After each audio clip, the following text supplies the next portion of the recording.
একটা গণতান্ত্রিক রাষ্ট্রে অনেকগুলি রাজনৈতিক দল থাকতে পারে এবং আইনে এটা থাকাই স্বাভাবিক। দুঃখের বিষয়, লিয়াকত আলী খানের উদ্দেশ্য ছিল যাতে অন্য কোনো রাজনৈতিক দল পাকিস্তানে সৃষ্টি হতে না পারে। जो আওয়ামী লীগ করেগা উসকো শের কুচাল দেগা, এ কথা একমাত্র ডিক্টেটর ছাড়া কোনো গণতন্ত্রে বিশ্বাসী লোক বলতে পারে না। জিন্নার মৃত্যুর পরে সমস্ত ক্ষমতার অধিকারী হয়ে তিনি ধরাকে সরা জ্ঞান করতে শুরু করেছিলেন।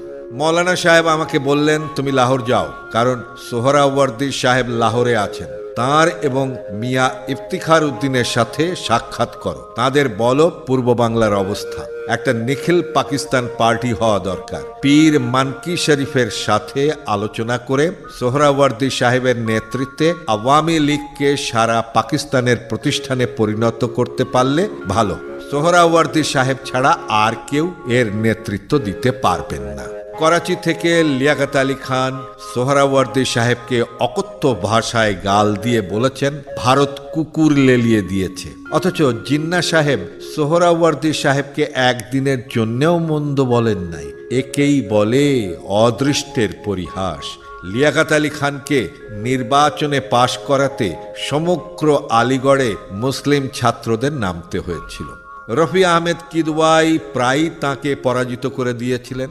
যদি মুসলিম ছাত্ররা আলিগড় থেকে না যেত, জিন্নার ছায়ায় বসে দিল্লি থেকে বিবৃতি দেওয়া ছাড়া তিনি কি যে করেছেন পাকিস্তান আন্দোলনে আমার জানা নাই। সোহরাওয়ার্দী সাহেব বাংলার প্রধানমন্ত্রী না হলে আর মুসলিম লীগ গড়ে না তুললে কি যে হতো তা বলা কষ্টকর। জিন্না সাহেব সেটা জানতেন, তাই তিনি কিছুই বলেন নাই। সোহরাওয়ার্দী সাহেব লাহোরে নবাব মামদতের মামলা নিয়েছেন, এটাও লিয়াকত আলী সাহেবের কীর্তি।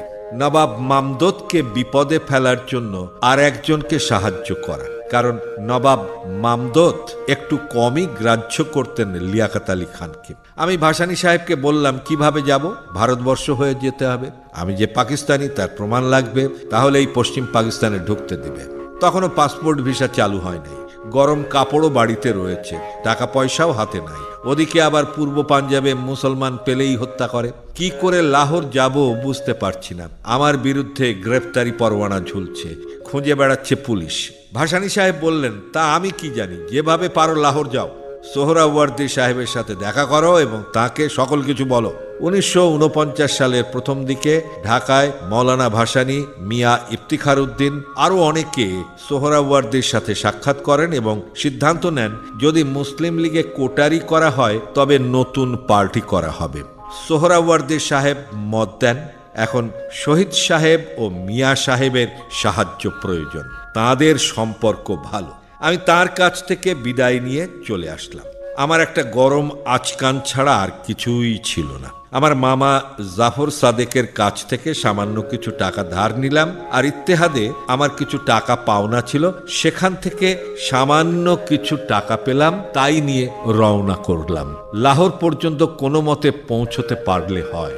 সোহরাওয়ার্দী সাহেব আছেন সেখানে, কোনো অসুবিধে হবে না। আমি অনেক কষ্টে লাহোর পৌঁছলাম। পূর্ব বাংলার পুলিশকে আমার অনেক কষ্টে ফাঁকি দিতে হয়েছিল। আমার জন্য অনেক বাড়ি খানা তল্লাশি হচ্ছিল। বাড়িতেও পুলিশ গিয়ে খবর এনেছে, আমি বাড়ি যাই।